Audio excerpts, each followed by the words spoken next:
Hey guys, welcome back to my channel. Remember that series I started that I was really excited about? Everyone loved it, and then I never did another video? Well, today I'm going to do the second episode in my Oh The Shame series here on my channel. In this series, we go through my makeup drawer of shame, which is actually now dismantled because it was overflowing, which are products that I bought sometimes over a year ago that I've never ever used before, which is pretty shameful, hence the makeup drawer of shame. And oh, the shame comes from Pumbaa, of course, from The Lion King, which I just found hilarious. This has been at the tippy top of my to film list for months. It's been 3 months, 4 months since I've filmed one of these. Wow. But each time I either already have my makeup on when I have a chance to film it, or I'm already behind on filming my Project Pan updates. Whatever the excuses, I've made them. But you know, now that the weather's cooling down, it's getting dark earlier, I am making filming more of a priority and YouTube more of a priority in my life lately, and I'm feeling really inspired to do all of the things. So today's episode is all affordable products. So my last one, I did a lot of what I bought in the Sephora VIB sale. Next, I think I'm either going to do roulette, like randomize a palette, and a few other categories that are over there to use. And yeah, I think that's going to be a lot of fun in a few weeks. Once I have time to test out all of these products more fully, I will do a roundup every 2 or 3 episodes. You can let me know if it should be 2 or 3. So it'll be all the products I tested out in the first one, which I've now used many times, as well as the products I'm trying today and potentially next time as well. So this is going to be a series on my channel that I will try and put up more frequently. I'm currently on a no buy, and the makeup drawer of shame is shrinking in size, which is what we want.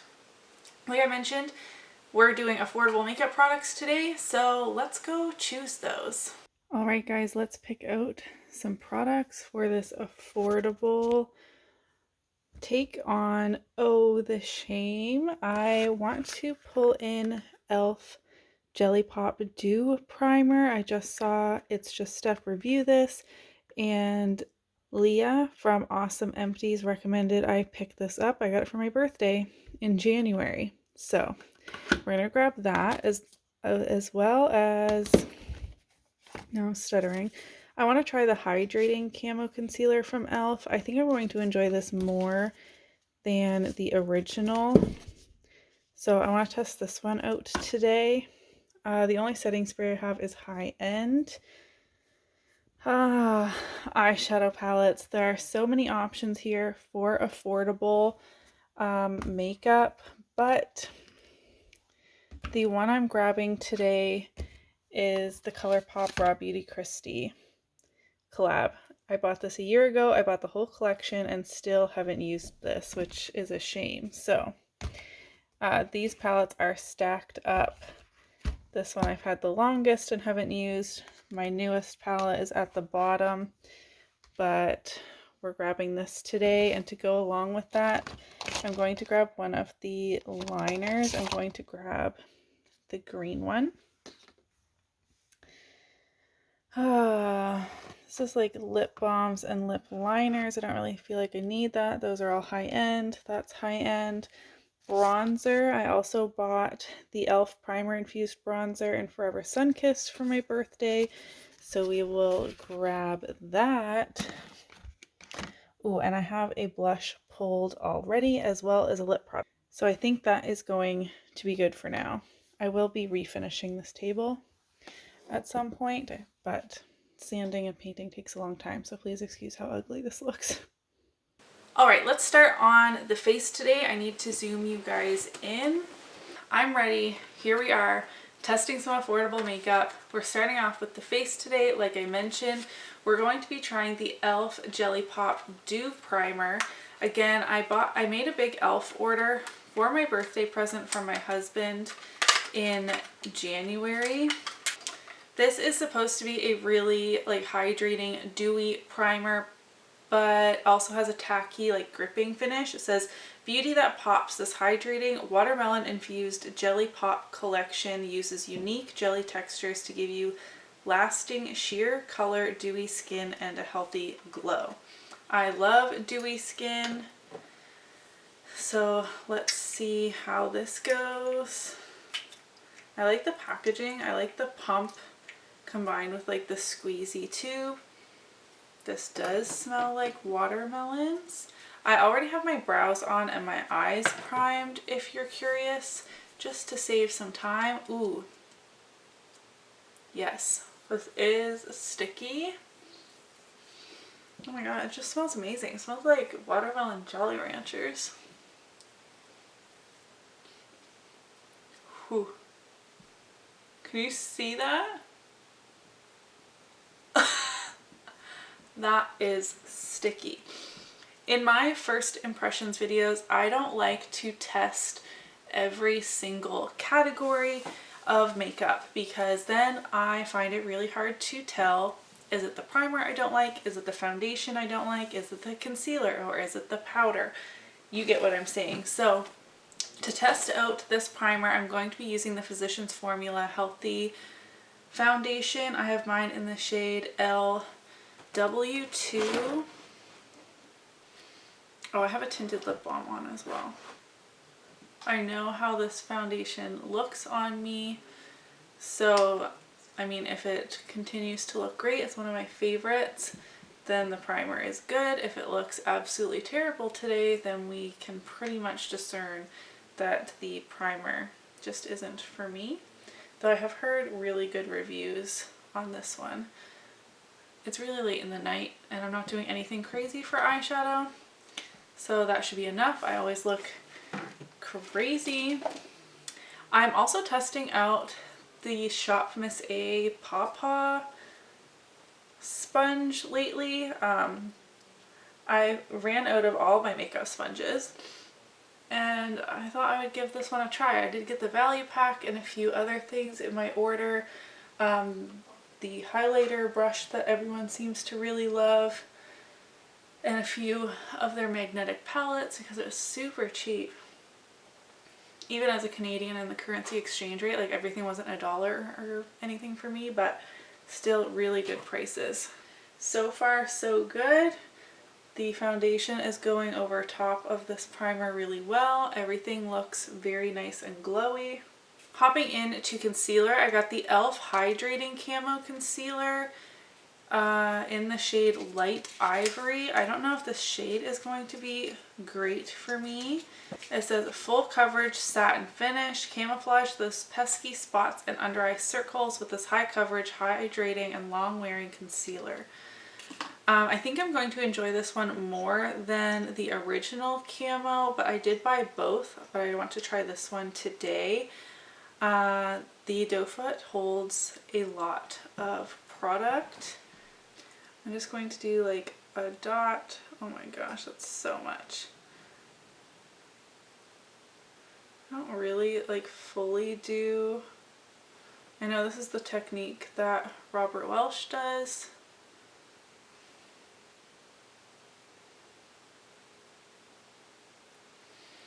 Blending that out with this same Shop Miss A Paw, whatever it's called, sponge, the dupe for the Beauty Blender, which I will say,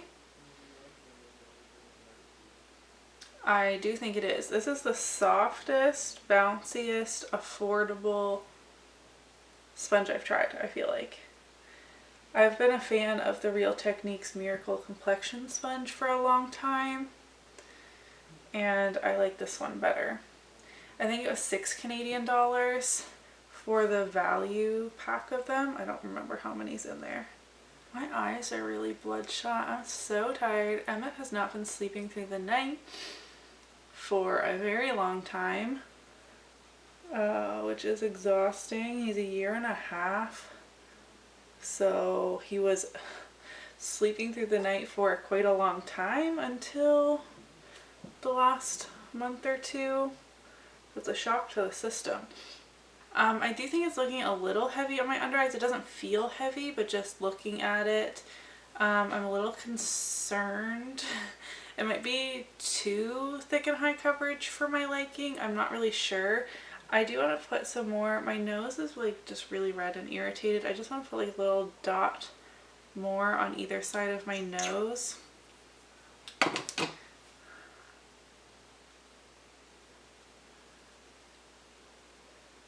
Alright, before setting this down with powder, the blush I want to test out today is the e.l.f. Putty Blush. This is in the shade Bali, I believe. I just rolled this into my Roulette Pan collab. I want to use this 10 times, though I've never used it before.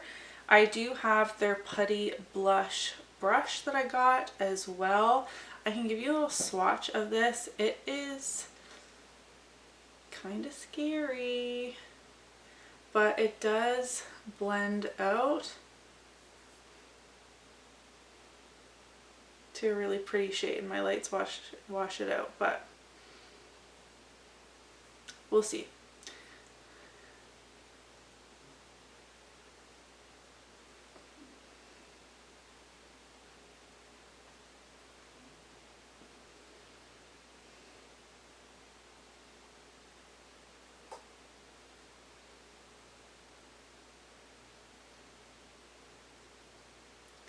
I am applying this more with stippling motions because when I go to like sweep, I do feel like it's a little bit draggy. It is a drier kind of cream formula, and when I go to sweep it, I do feel like it's going to pick up my foundation because it, like I said, it's kind of a draggy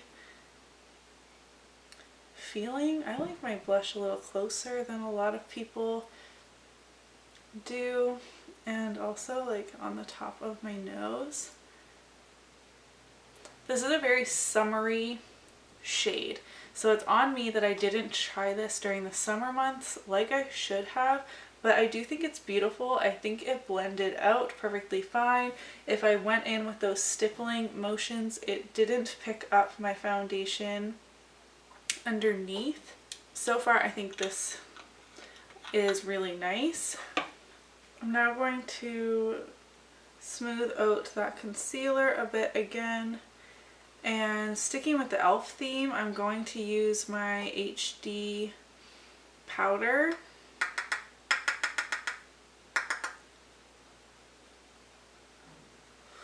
It is so dusty. And to set the rest of my face, I am going to use my L'Oreal True Match powder. There's hardly anything left in here.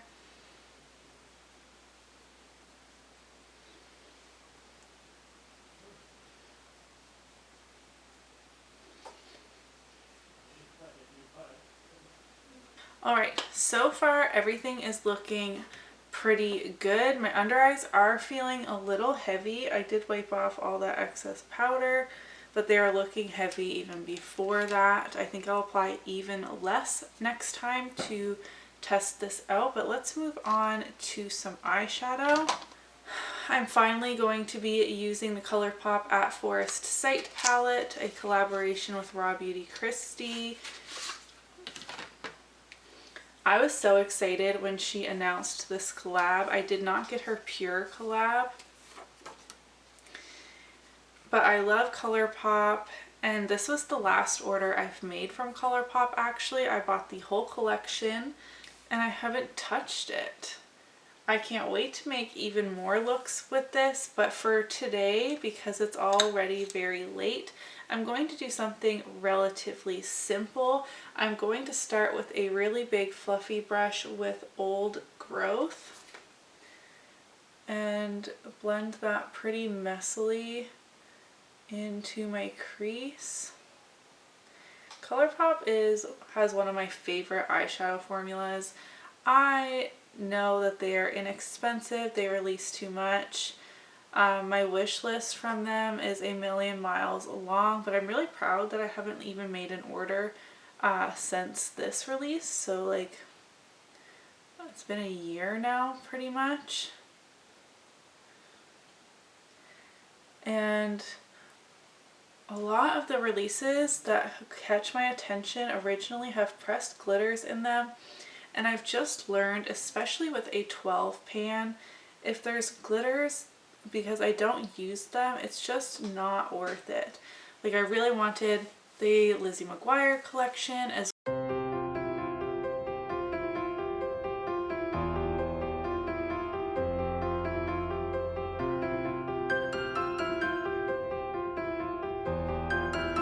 well as the Powerpuff Girl collection, because both those shows just remind me of my childhood so much. So did Sailor Moon, but I think less so than Lizzie McGuire especially. I loved that show.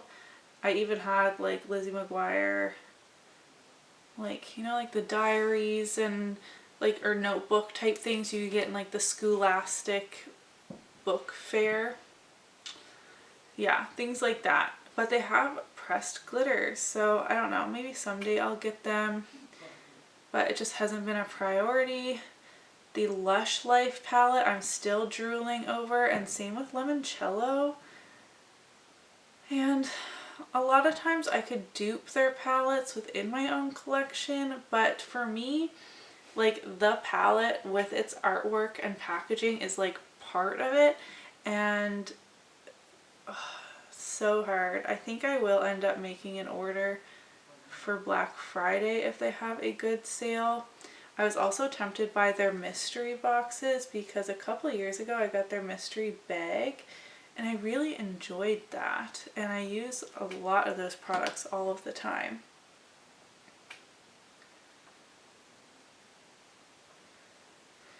But again, like, this palette is so beautiful. I was so excited to receive it and then never used it, which is a shame. There's only 2 shimmers in this palette. Let's go for Evergreen here. I'm just going to take that on my finger. I almost always use my finger for shimmers. And I'm just going to pop that on, no glitter glue or anything. Like a mossy green, very beautiful. Let me know if you have this palette and if you enjoy it and still use it, because ColourPop comes out with so much, which is ridiculous. I'm always curious like what ColourPop palettes people are still using, especially if you're someone who like continues to buy a lot of ColourPop as well. I'm just interested to know. I'm going to do my lower lash line with the same purples. I'm going to use the same big blending brush. I'm just going to pinch it. Alright, and I did grab a creme gel liner as well.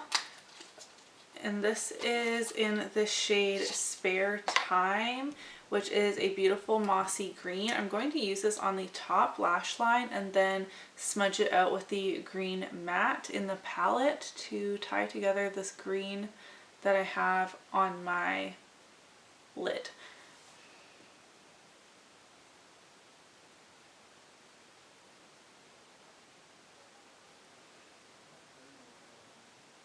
Do like the tiniest little baby wing situation out here.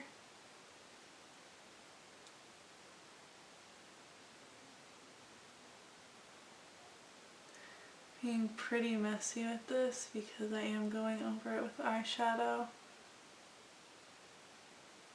I'm also, while I'm here, going to use this on my lower lash line.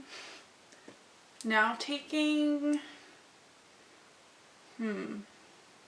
I'm going to do a combination of Emerald City and Fiddlehead, the two matte greens, on this Luxie flat definer brush. And I'm going to go over that Creme gel liner.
Okay guys, sorry that I just abruptly stopped talking and would have had to speed this up with music.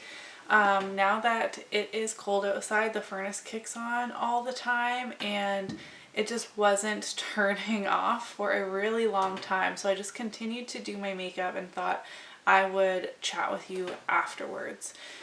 So as you saw, I really had to build up this e.l.f. bronzer. This is in the shade Forever Sunkissed, which I really thought would be a good shade for me, but I had to like keep going in. And I really don't feel like it is all that buildable. Like, it took a long time and I feel like the color still isn't completely there. Like, mostly what I'm seeing on my cheeks is the blush, which I really enjoy, this Bali Putty blush here. So I was kind of disappointed with that. I have been absolutely loving this e.l.f. Sheer Slick lipstick in the shade Cherry Slush. This is not a first impression. I've worn this quite a bit. It is super hydrating, very glossy, and I love this cherry shade. I definitely want to pick up more of these. It is a sheer slippery lipstick. It's not really a tinted lip balm. There's more pigment to it than that. And I don't think there's like the same kind of ingredients, like nourishing ingredients, as a lip balm, but I could be wrong. It does feel really nice, but it is slippery, but because it's not opaque, that's okay with me. For highlighter, I used my Physicians Formula Natural Nude. This is in my Deck of Panning Project pan, and it's absolutely stunning. I forgot how much I loved this, and I'm happy I pulled it out again today. And then to set my face, I used the ColourPop Pretty Fresh. Like I said, everything today is on the affordable side. I did finish up my eyes. The mascara I used was the CoverGirl Exhibitionist. And I think that wraps everything up. Overall, I'm very happy with everything I pulled out of the makeup drawer of Shame. I am so happy that it is getting to be a smaller and smaller pile. I mean, there's still a ton there. We can do a lot of episodes in this series. Let me recap. This is going on for far too long. The primer, I really like it. My foundation went over it really well. I do feel like I am very glowy. Everything blended over top of it really well. I don't know if this is going to help my makeup last any longer, so be sure to keep your eye out for a full review in the future. The e.l.f. Hydrating Camo Concealer is quite heavy on my under eyes. I actually feel like it's looking better the longer it has been on, which is a good thing. It's set down really well. It's not creasing any more than anything else. The shade is actually really good for me, the light ivory shade, and it's definitely full coverage, which I can appreciate, though I don't need that all the time. I think I'm going to like this for spot concealing as well. Then the e.l.f. Putty Blush, I've already kind of mentioned that I really like this. It is pigmented, it is kind of scary, but with a stippling technique to put it on the cheeks, it blended out really well, and even with powder over the top of it, it's really shining through and holding its own. I did not top this with any kind of powder blush. I really don't feel like I need it. Like, you can see this color, even with, I didn't even use a translucent powder. I used like a skin tone colored powder on top of it, and it's still shining through, so I really appreciate that a lot. Then I did my eyeshadow with the At Forest Sight palette. The quality on this was amazing, just like all of my other ColourPop palettes that I really enjoy. I'm not like super jazzed with the color combination that I went with. I was going for mauve, and then I didn't want to pull out the Super Shock shadow, so I went with a green on the lid, like the green shimmer. And the green baby wing is kind of fun, that I did with the Creme gel liner and then topped it with the powder. But you'll have to let me know what you think of this color combination down below. I already told you that I really love the Sheer Slick lipsticks, though this wasn't a first impressions. And lastly, the bronzer, I was kind of disappointed with how much I had to build this, but we'll definitely keep playing with it. So this video didn't exactly go as well as I had planned, just the filming process altogether. And then we had a couple products that gave me just a little bit of trouble. The concealer, though it is looking better now, and the bronzer, like I keep mentioning. Move on, lady. All of the products that I used will be listed down in the description box, including, you know, the products that I used on my face that were not a first impressions and like technically part of this video. You'll have to let me know if you still like this series and think it's a good idea. What do you think I should do next time? I think I'm going to do the roulette, like randomization, but I mean, if you have a better idea, you can definitely let me know. Another handful of products out of the makeup drawer of shame, which is the goal of this series. If you did enjoy it, don't forget to give it a thumbs up so that I know, and I'll see you in my next one. Bye!